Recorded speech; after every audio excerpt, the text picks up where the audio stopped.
for the first time on Deadliest Warrior, these warriors were not born to the country that they were fighting for. Gurkhas versus the French Foreign Legion. The Gurkhas fight for the British Empire. They come from Nepal. They live in that Himalayan mountain environment. They're little guys, but they are ferocious. And the British brought them on board because they were such a nightmare for the British when they were fighting against them. When you're talking about the French Foreign Legion, they're comprised of all kinds of guys from all over the world. Thugs and misfits and some guys who probably would wind up in prison. And they have fought in the most desperate battles that France needs them to fight in. You know, Mac, I can't agree with you more with the Gurkhas. Training in an oxygen-deprived environment like the Himalayas becomes a huge benefit to them as a warrior. The French Foreign Legion are subjected to a horrendous training environment, the desert. The physicality and endurance aspect of this is just unbelievable. Both these guys are near superhuman. The thing that's actually pretty amazing about this matchup is both of these warriors literally changed the outcome of World War II. And I can't wait to see how it unfolds. The fearless mountain assassins who take on the British Empire's most dangerous mission versus the elite army of real-life expendables that France sends to do its dirty work. It's the ultimate battle of World War II's legendary hired guns. Gurkha or French Foreign Legion?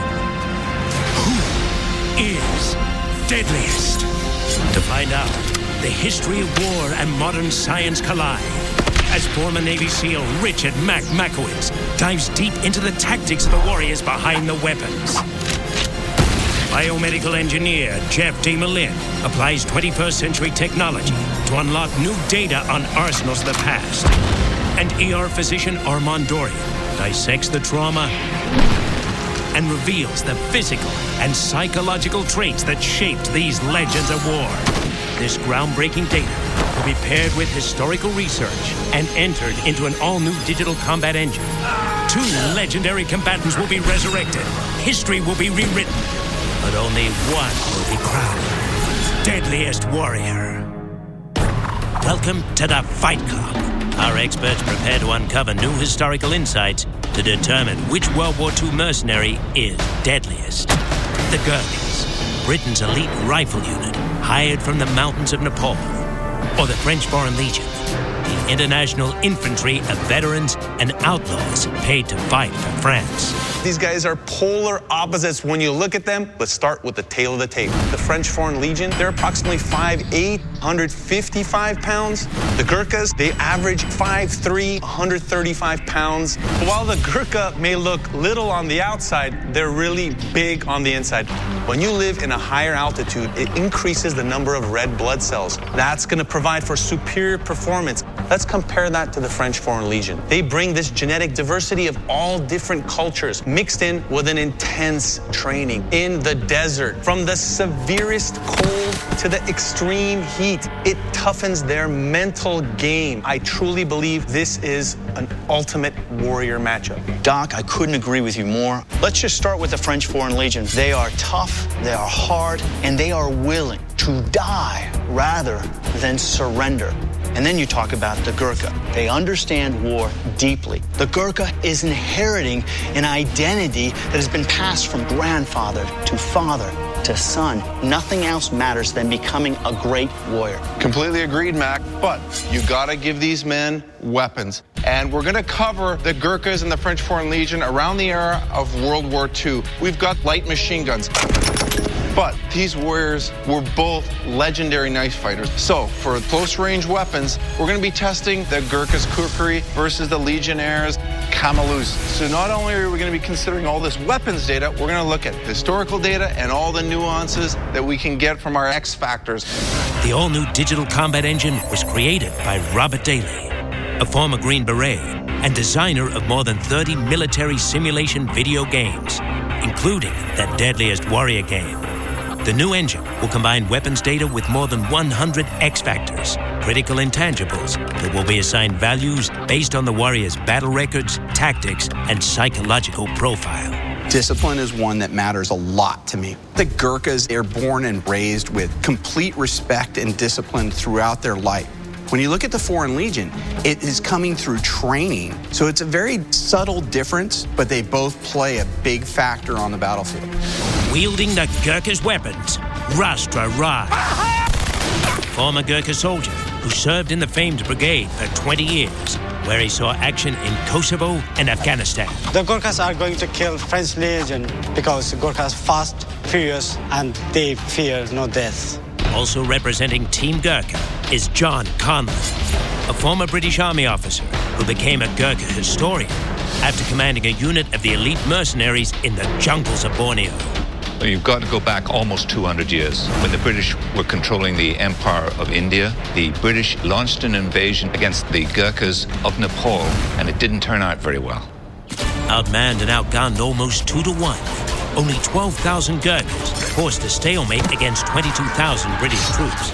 British officers were so impressed with the bravery of the tribesmen's kukri charges, they signed a treaty allowing the Gurkhas to be recruited as mercenaries. The British realized that they had something special here. They went where the danger was greatest.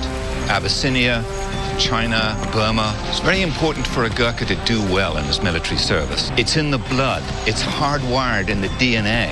Defeat is not a word in their vocabulary. Handling the weaponry for the French Foreign Legion is Nick Hughes, a former legionnaire who fought for the French flag as an Australian.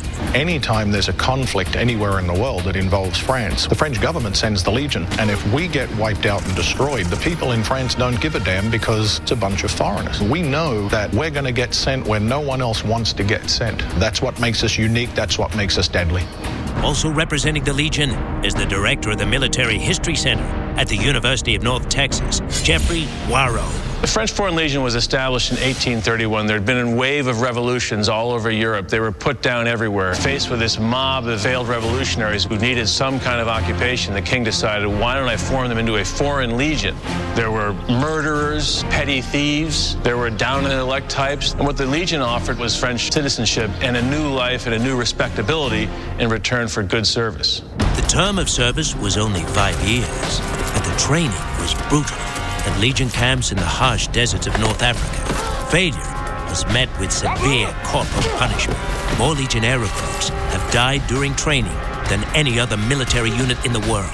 The average recruit had this criminal background. Sometimes the end of a rifle butt, a fist, or a boot is the only thing they'll respond to. For nearly 2 centuries, France has shipped the Legion overseas to its riskiest assignments, from Mexico to Indochina. They have this innate sense of superiority to other units because these are the guys that will take the jobs that nobody else will and make the ultimate sacrifice. I'm so glad that we're taking into consideration the historical data, all of these X factors, but to make the numbers in the simulation complete, we've got to get you weapons data. Both the Legion and the Gurkhas were formed in the 19th century, but became legends fighting for the Allies in World War II. The showdown from that era starts at long range, where both mercenary units first engage the enemy with their light machine guns.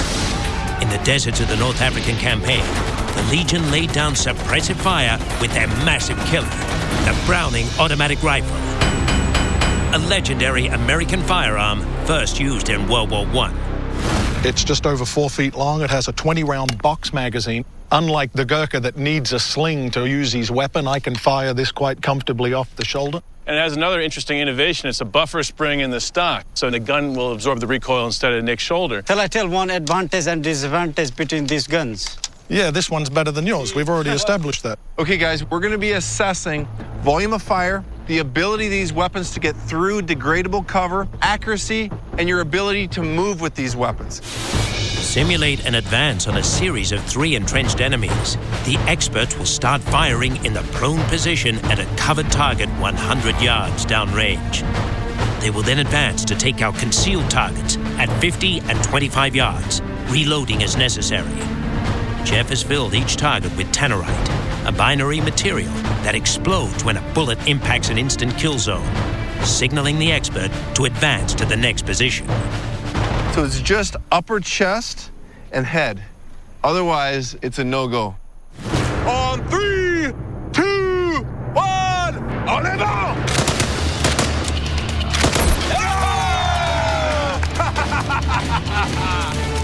Nice movement. Good recovery. Yeah!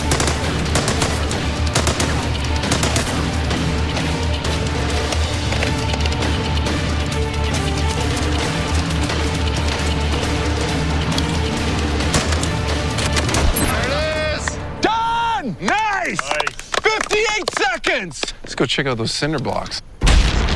3 targets, 3 instant kills. What were you thinking here? Were you trying to clear out some of the cover so you could know that this position I was have good? no way of knowing if there isn't a second man behind that wall, so I started to debride the target. Yeah, let's also consider it's not just about that bullet. It's also about shrapnel. Though low velocity, they're still projectiles that you have to manage as a human being. And really, it's nice to know you can get the penetration you need if there is a target behind there. There's a lot of guys overseas right now. Because they have the firepower, they can go right through that wall and hit that guy, and he'll never pop up again. And what I like is this ability to fire off the shoulder. Firing off the sling, as I think you're going to see with our buddies from the Gurkhas, that is not accurate from down here. That's pray and spray. Speaking of his shoulder, how did the dampening system actually work? It's great. There's almost no kick at all. All right, Rye, what do you think? Look at this weapon, right? I'm feeling I'm not having a gun here. But look at him, he's now struggling. No, I don't struggle. You might struggle because you're a little guy and you've got a great big heavy weapon that's 4 pounds heavier than this. Look at the magazine. This thing weighs... Look at the magazine. You know what it sounds like, buddy? Sounds like a test. Next, can the Gurkhas' light machine gun blow away the Legionnaires' BAR? And later, this former Gurkha and Legionnaire wield the bolt-action rifles and legendary blades to help turn the tide of World War II. Gurkha, French Foreign Legion, who is deadliest? And now, it's time for the Deadliest Warrior season finale live. Hi there, I'm Kieran Elliott, and you are watching a very special live presentation of the Deadliest Warrior season finale. It is the biggest night in Deadliest Warrior history, with 2 legendary episodes. Right now, you are watching one of my favourite matchups of the entire season, Gurkhas versus French Foreign Legion, and that will be followed by the first fantasy matchup ever, vampires versus zombies. Dr. Dorian, Mac, Jeff and I will be dropping in live throughout the night with updates and analysis, and you will become part of the show with real-time voting, and we'll respond to your questions in the aftermath at 11 p.m. You can place your votes at dwlive.spike.com on your iPod, your iPhone, your Android device, and you can see the results add up live on your telly. Now, Mac and Jeff, what can we see from the Gurkhas FFL matchup? Well, as you saw, I mean, I'm all into the test, and you saw the 10 right there, and that was a real special thing for me because it's that binary compound that will only explode when it's hit by a high velocity round.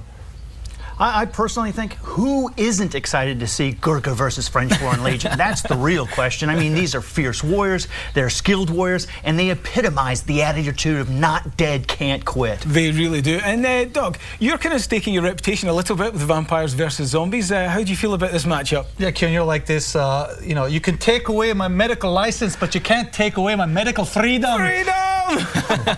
Well, thank you very much, guys. It's great to have you here, and we've got these 2 fantastic shows back to back. Thank you very much for joining us as well. Keep your votes coming in, dwlive.spike.com.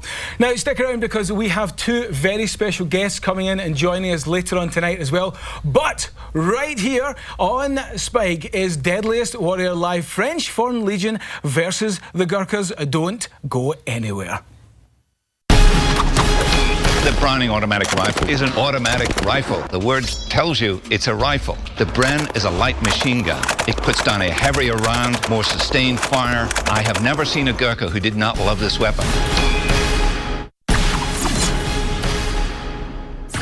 Gurkhas, the Himalayan soldiers hired from Nepal, who have loyally fought for England from 19th century India to modern-day Iraq, versus the French Foreign Legion, international mercenaries who gained notoriety in 1863 at the Battle of Cameron. Only 5 surviving members of a Legion unit were surrounded by 5,000 Mexican troops. Instead of surrendering, they charged, forever establishing their fight-to-the-death reputation. The Battle of Cameron symbolizes what the Legion is all about, fighting to the last man if need be, and never even having a thought of surrender. We've seen the ravaging force of the Legion's World War II firearm, the Browning automatic rifle. But the Gurkhas delivered death in the jungles of World War II's Pacific Theater with their own light machine gun, the Bren, designed in Czechoslovakia and used in combat for half a century. It can fire at 30 rounds in one magazine. You have a handle, so it can fire from the standing position. It was heavy to carry. Why could they do it? Because they came from Nepal.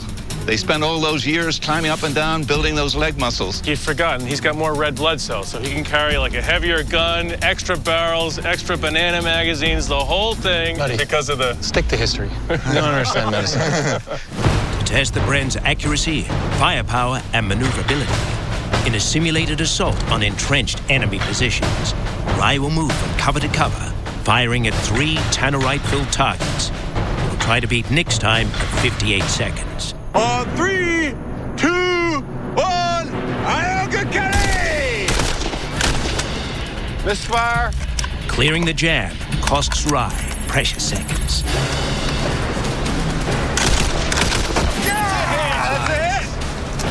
Fast. He's moving fast. Yeah, he's much faster.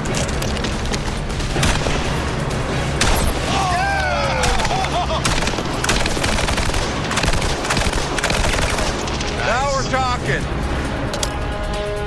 Nice magazine change. Yeah, He's on the move. Move. Good job.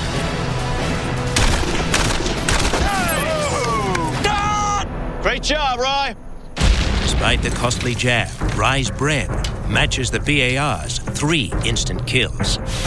Yet another fantastic head explosion, okay? But we wanted to see if that weapon could take down this degradable cover. It did exactly that. If there's a man in here, you've now killed him. Right. You've proven beyond a shadow of a doubt that in the hands of a very capable operator, the Bren can have effective fire and accurate fire all on the targets. Although it is the old machine gun that used in World War II, still I used this while I was in Gurkhas. And still, if I have to choose, I'll choose this Bren machine gun. What we had is Rye running significantly faster than Nick was able to do. You know, John, the Gurkhas are physically the smaller, lighter warrior, but they do have that advantage with regards to their leg muscles and with regards to their ability to actually train in higher altitudes. That has to factor in as an X factor of physicality, which we will plug into the sim.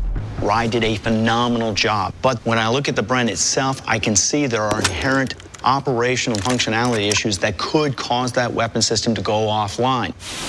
With the test times of both weapons so close, what aspects of each light machine gun's functionality will earn it the edge? Let's have a look at Rye and the Bren gun now. Okay, the first thing I know is take a look at the sight. The sight itself is wobbling back and forth. The magazine is wobbling. But when I look at the BAR, this doesn't look like it's going to actually weigh down on him, causing any significant endurance issues. The thing I'm not a big fan of, when I start to look at the Bren and I get behind it, okay? Now I've got to actually change my cheek well to find this sight. When you're starting to look at the BAR, there's nothing like being able to put this light machine gun on your shoulder. I can volley with this thing very clearly. I can step into this thing and keep control of it. And that's what we do with M60s.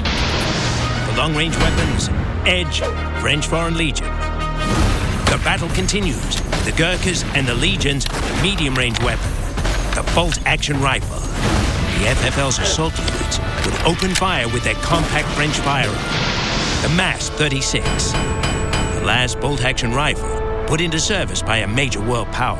It's got a 5-round magazine, and the round they used was the 7.5454, which is this one here. Very fast, very accurate. It's a shorter gun, and that short barrel helps you get in and out of cover, move swiftly. This was very helpful fighting off the enemy infantry. The Gurkhas shoot back with the fastest military bolt-action rifle of its day. The Enfield No. 4, England's mass-produced rifle developed to fight the Nazis. It has the 10-round magazine, and it has a long barrel which gives the accuracy on a target. Each expert will fire his rifle through a chronometer into a block of ballistics gel, revealing his weapon's muzzle velocity and damage capability against simulated human tissue. Send one round through the volume of the crony into the gel block. Got it. 2,647 feet per second. That is a fast round. How will the Enfield No. 4 compare? Yeah! Woo! 2,417 feet per second. Nice. And look at that temporary cavity. Love it. The temporary cavity is the expansion, which is temporary. It's just like pushing tissue, and then the tissue comes back. In that process, things can tear, bad things can happen. the MAS-36's faster round blasts a bigger temporary cavity, revealing it transferred more energy to the target. This means the weapon with the largest stopping power is the MAS-36. Another win for the French Foreign Legion. You know, Jeff, it's not a matter of one shot. It's a matter of the performance on the battlefield. All right, we'll see. Coming up, with the Legion's light machine gun taking the edge, and the Gurkha's bolt-action rifle even the score. Two mercenary battalions who turn the tide of World War II. Gurkhas, French Foreign Legion, who will be the deadliest warrior? Hey guys, we are back live. I tell you what, those light machine gun tests are absolutely amazing. Love to see that. Okay, let's kick off our first live vote of the night. Based on what you've seen so far, who do you think is winning? Go to dwlive.spike.com and vote right now. The results are just coming in, and looking at that, it does look like French Foreign Legion are slightly ahead. It's very, very neck and neck, 50-50 actually, to be quite honest, but FFL slightly further ahead. Jeff, would you say that the audience are on the mark there? Is it that well split? You know, it's funny because I love this matchup, and the kookery and the whole legend behind the Gurkhas, I love them. But you take natural-born killers with instinctive discipline against natural-born killers without that instinctive discipline, I'm going to side with the guy that has the instinctive discipline, and that's the Gurkhas in my mind. Absolutely. Let's have one last look at the votes. On your screen. Fans are still it's still neck and neck. Stay tuned. We will check back and see if your votes change based on what happens next. Enjoy. The French Foreign Legion, the hired guns whose brutal desert training prepared them to serve France in desert campaigns, from World War II Libya to Gulf War Iraq. Versus the Gurkhas, England's Asian warriors, whose brutal night fighting skills played a crucial role at the Battle of Kohima Impal in the Burma campaign of World War II. They broke the will of the Japanese Imperial Army at that battle. The Gurkhas did extremely well. Testing the ballistics of their World War II rifles, Jeff found that the Legion's MAS-36 inflicted more damage than the Gurkha's Enfield No. 4. Which medium-range firearm is deadlier in the heat of battle? So here's the scenario. You're on patrol and you make contact with the enemy. To assess each rifle's accuracy, battlefield maneuverability, and reload time, the experts will fire 10 rounds at 3 moving targets 50 yards out, the average range of World War II firefights. The experts will low crawl to a second concealed position, firing 10 more rounds at 2 static targets 35 yards downrange. So Rye, you'll be up first with the Enfield No. 4. Let's do it. On 3, 2, 1, contact front! Take your time, brother. Wow. Excellent. Nice. That looks like a miss. There you go. Oh, yeah. Chest hit. Excellent. Okay, he's reloading. For reloads, the Enfield is designed to handle 2 5-round stripper clips. Nice and smooth. It's tough in that mesh, too. You gotta keep the barrel up. You have to crawl through vegetation all the time. You still gotta find a way to get through it. Got there pretty quickly. Here we go, second firing position. Nice shot. There we go. Nice. Missed it. Nice. Nice shot. Excellent. Yeah! Headshot. Yeah. Excellent. Done. 2 minutes and 7 seconds to get through that course. Nice work, Rye. Rye and his Enfield No. 4 scored instant kills on all 5 targets. Take a look at this. I mean, this is like a tracheostomy. This would actually spurt out his last breath with a fine mist of blood. This guy's having a bad day. We've got an 80% hit ratio on the static targets and a 50% hit ratio for the moving targets.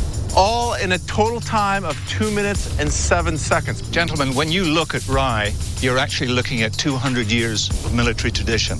His father fought in Burma. He has wanted to be a soldier since he was 5 years old. They want to obey. They want to be disciplined. One of the most important distinctions you have to be a great warrior is discipline, and discipline is one of the X factors we plug into our sim. Nick is up next with a MAS-36. On 3, 2, 1, contact front! Nice. Not a whole lot of blood there. That's a hit. Yeah, it's dead center. Nice. There we go. Dude, he's nailing it. Yeah! Nick reloads the MAS 36's 5-round magazine, one bullet at a time. It's costing some time. Yeah, looks like a miss. There you go. That is a hit. Oh, dead center. Nice. Oh, nice. Nice. Reloading again. Smooth reload. Nice, good low crawl. It's a bigger guy, though. It's a bigger guy. Nice and low for a big guy, yeah. Dude, he is 6'9", right? He missed it. Missed that too. Missed it. Nice, that was it. That's clean. There you go. Bring it home, bring it home. I'm telling you though, the reload is killing him. Missed it. There you go. Nice shot. Excellent. And again. Nice. Again. Done. Excellent. Done! Nice work! Nick matches Rye's 5 instant kills. The MAS 36's slower reload costs him significant time compared to the Gurkha's Enfield No. 4. One of the fastest reflexes you have is the corneal reflex, which makes you instantly blink. But this poor fella didn't even have a chance to blink. Insta-kill. We're seeing a hit ratio of 80% on the moving targets with, respectively, a 60% hit ratio on the static targets. You did a great job with your moving targets, but things looked a little bit different when you got to your static targets. When I was in the Legion, we learned real targets are moving targets. And the possible second answer on this, and we'll never know, is that I threw 2 shots into every one of those holes. You guys just can't see it. Let's think about reality. If you're in a war, doesn't matter how many rounds you put in, you got to be fast, you got to be quick. In the real war, I kill more people than you do. We'll see. There's some more coming up. Legion's MAS 36 has the advantage in damage and accuracy. The Gurkhas lead in maneuverability and reload time with their Enfield No. 4. Which rifle's finer points give it the edge? On Rye's side, 2 minutes and 7 seconds. With Nick, 2 minutes, 54 seconds. That, to me, is a significant increase in time. Yeah, you know, for me, I felt like Nick was more accurate on the dynamic shooting environment. We saw it in the trauma, we saw it in the accuracy. I give a slight edge to the MAS 36. But I want to show you something that stands out for me right off the bat with the MAS 36. When you're looking at holding a sight picture, okay, if I have to change because I've got this hitting me in the face, now I have to change my sight picture, clear my head, and bring this weapon back up. But when we come to the Enfield No. 4, I come back, you can actually see I don't have to change my sight picture, which inherently will make you faster operating with this weapon. Plus, having a 10-round magazine to start, I give a slight edge to the Enfield No. 4. In a close contest, the edge for medium-range weapons goes to the Gurkhas. The all-new digital combat engine incorporates the key X factor of battlefield tactics. Mac will analyze each warrior's most effective World War II battle plans. Both the Gurkhas and the French Foreign Legion use small unit tactics to develop their incredible reputations as legendary warriors. How would you describe the Gurkhas' approach to warfare? Their whole vision is improvisation on the ground, acting quickly. Could you give me an example of that? 1944, Burma, 30 Gurkhas taking on 80 Japanese infantry and virtually wiping them out. All right, let's go there right now using the touch table. Here we go. Set up the battlefield for me. We have a Japanese camp moving along a jungle trail. They are identified by a scout. Very simply, you got a Japanese patrol moving down through the trails, right? A Gurkha scouting party heads back up and he notifies his lieutenant where the patrol is going. Gurkha lieutenant knows that he is outnumbered 3 to 1. His job is to destroy this column without gunfire. You've got your Gurkha lieutenant, he takes the vast majority of his troops and he heads here and he's setting up something right here. But he actually sneaks a group of guys over here to set up the Japanese. He has to remain totally silent, hidden in the undergrowth. The Gurkhas jump up from the undergrowth with their kukris, clashing, taking 1, 2, and 3 men at the same time. It's a real horror show, and the Japanese infantryman does not know what is happening. They never even got a shot off. The Japanese line now is actually moving back into itself, causing it to bunch up right here. It's almost like being stuck in a choke point. They can't flank this position because of the terrain, so they go back down the path they just came, right into a linear ambush that's already been set up. Every single Japanese that enters into this kill zone winds up being massacred. Effectively, this Gurkha unit of 30 men wiped out 80 Japanese infantry by thinking outside the box in an improvised ambush. Coming up, with the Legion having the edge in machine guns and the Gurkhas taking the rifle test, the clash of mercenaries moves into close quarters for a shocking finish. Gurkhas or French Foreign Legion? Who will be the deadliest warrior? Gurkhas, the fearless Nepalese warriors who brutally waged war for England with the motto, better to die than be a coward. Versus the French Foreign Legion, a corps of real-life expendables who fought desperately at Bir Hakeim in 1942 to stop Hitler's advance on the North African oil fields. It's a perfect engagement for Mac to assess the X factor of battlefield tactics. The French Foreign Legion was placed at the bottom of this French-British line extending down from the coast in Libya down to this old Ottoman fort called Bir Hakeim to try to stop the German-Italian advance toward the Suez Canal. If these French Foreign Legionnaires don't hold the line, the war could be over in 42. Set up the battlefield. These encircling bands are the attacking German and Italian divisions. You had 10-to-1 ratio in troop numbers between the Germans 10 and the French 1. Wow. Rommel thinks it'll be over in a single day.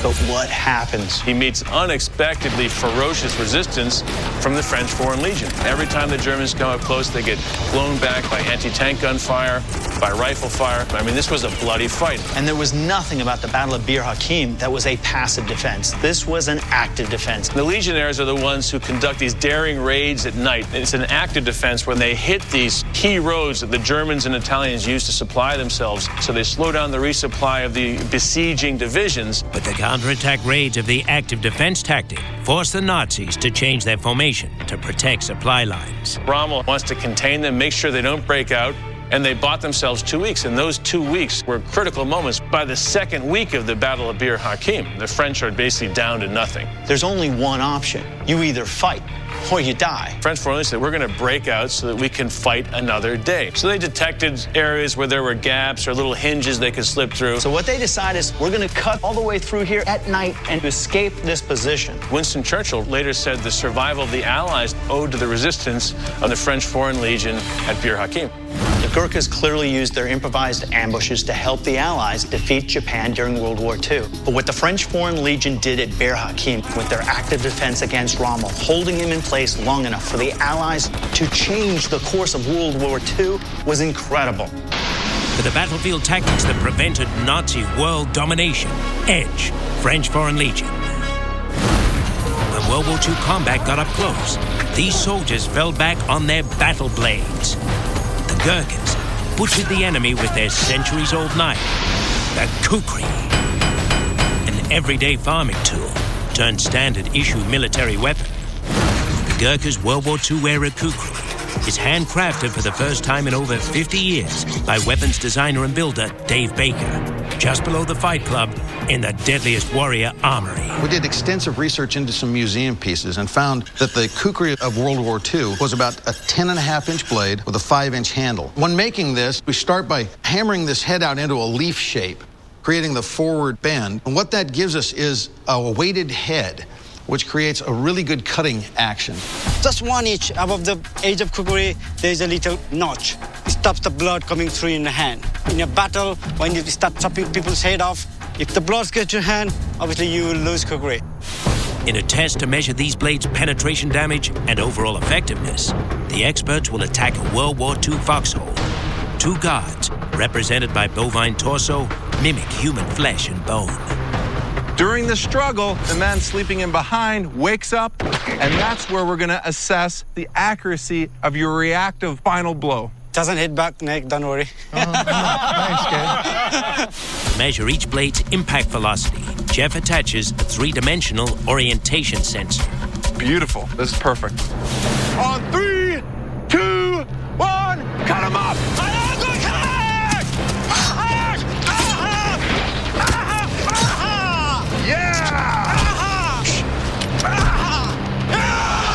Nice! Good work. Okay, so let's take a look at the damage. All 3 targets were instant kills. Take a look down at the slash through literally the jaw of this guy. If this wood wasn't here, he would be actually doing that decapitation like you said you would with this weapon. The impact velocity was 59 miles per hour. Nice work, Rye. when you're up close and personal in combat, you got to be effective. That's most important. As far as the X factor of killer instinct, I think you've demonstrated that beyond a shadow of a doubt. To be completely honest, Mac, I was unimpressed. His tactics, honestly, I thought sucked. I'm sorry, but throwing head kicks in battle makes as much sense as punching somebody in the foot. When he does that first slash, he turns his back on this guy, and we're taught never take your eyes off your opponent. What happens if there is 9 opponents on your side? Who are you going to watch? There weren't 9, there were 3. And obviously, if you can kick someone's head without any difficulties, big time knockout, job done. Taking on the Kukri is the Legion's vicious blade, Camelus, a version of the famed K-bar knife issued to the US Marines in World War II. Millions of these things were made. Americans carried them into the European theater, and thus they found their way into Legion hands. Remember, they're the world's premier light infantry. They don't get a lot of heavy artillery or any armor, so they're very reliant on what they have. So knives are very important to them. But how will the Camelus compare to the Kukri? On 3, 2, 1, cut him up!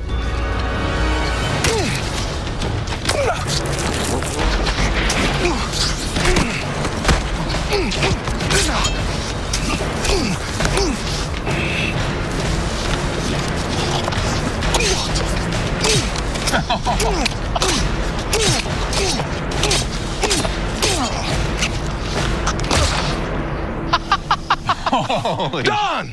3 targets, 3 instant kills. The impact velocity is 81 miles per hour. Nice job, Nick.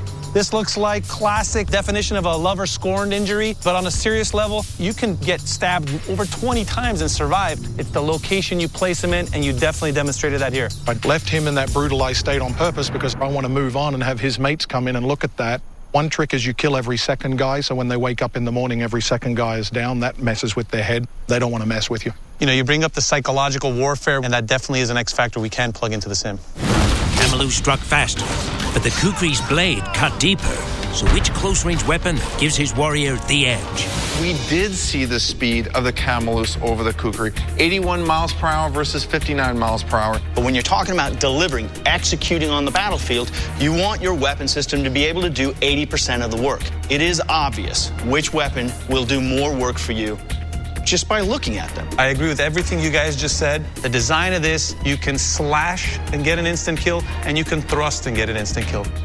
I'm not convinced that the Camelus is going to kill every time. You've got to place it perfectly. For close-range weapons, the edge goes to the Gurkhas for the Kukri.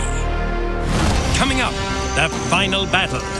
The Gurkhas, quick-strike hitmen whose rugged mountain upbringing gives them unstoppable endurance, versus the French Foreign Legion, the outlaws whose brutal desert training transforms them into killing machines. Who will be the deadliest warrior? Wow, those were brutal knife tests. Nick went absolutely crazy with the Camelus, but the Kukri is still a great knife as well. Let's take another look at the live voting. We've reset the poll just in case you've changed your mind, and it looks like Gurkhas are actually ahead. French Foreign Legion not being favoured as much. I'm totally going for the Gurkhas. Dr. Dorian, do you have any final thoughts before we run that simulation? You know, what's interesting here, with this technology, we're seeing what the viewers think, and it's the same way that I felt while we shot the episode and kind of how I feel right now. I can't wait to see the final battle. No, absolutely. I think we all are. We're really looking forward to that.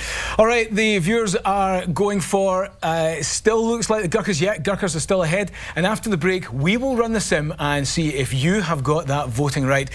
Vampires versus Zombies is coming up next, and we will be joined by a very special guest, so stay tuned and keep those votes coming in. dwlive.spike.com. Yet another important X factor for me is psychological warfare. We almost had a dead even heap with this, and we rated the Gurkhas in 85, 87, but in reality, that's a wash.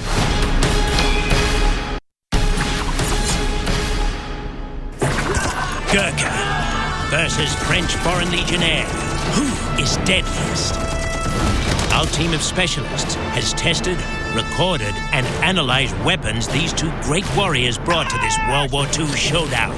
In long-range weapons, the Browning automatic rifle gunned down the Bren light machine gun. Edge Legionnaire. The medium-range weapons, the Enfield No. 4 bolt-action rifle outshot the Mass 36. Edge Gurkha. In short-range weapons, the Gurkha's kukri had more killing potential than the Kamaloose. Edge Gurkha. In battlefield tactics, the French Foreign Legion's active defense defeated the Gurkha's improvised ambush. Edge Legionnaire. All the weapons data has been turned over to Robert Daly and plugged into the digital combat engine. His engineers have completed their historical research and assigned values to more than 100 X factors. Our team of researchers look at all of those things that make up the warrior behind the weapons, their battles, their fighting styles, their techniques. We quantify that data with a numerical value between 1 and 100, with 100 being the ultimate warrior. The Gurkhas born to fight, whereas the Legionnaires, if they screw up, they get brutally punished. That is, to me, all about discipline and the training that it takes to instill that discipline. Exactly correct. When you look at discipline, the edge goes to the Gurkhas. And we rated an 88 to the French Foreign Legion 76. Training, on the other hand, the training in the Legion is insane. So training was a 90 for the Legion and an 87 for the Gurkhas. For me, physicality is so important in this matchup. For the first time, we actually have a warrior whose environment becomes a physiological advantage. And that's gotta be a big factor here. When you look at the Gurkhas, because they're in a higher altitude, they are able to recover faster or to sustain themselves longer. And we had to rate the Gurkhas higher on this, and we gave them a 91, and we gave the French Foreign Legion an 84. Okay, we've entered in all of our X factors. Let's run the sim. The digital combat engine will run 5,000 battles between 5 Gurkhas and 5 Legionnaires.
It was a really close match.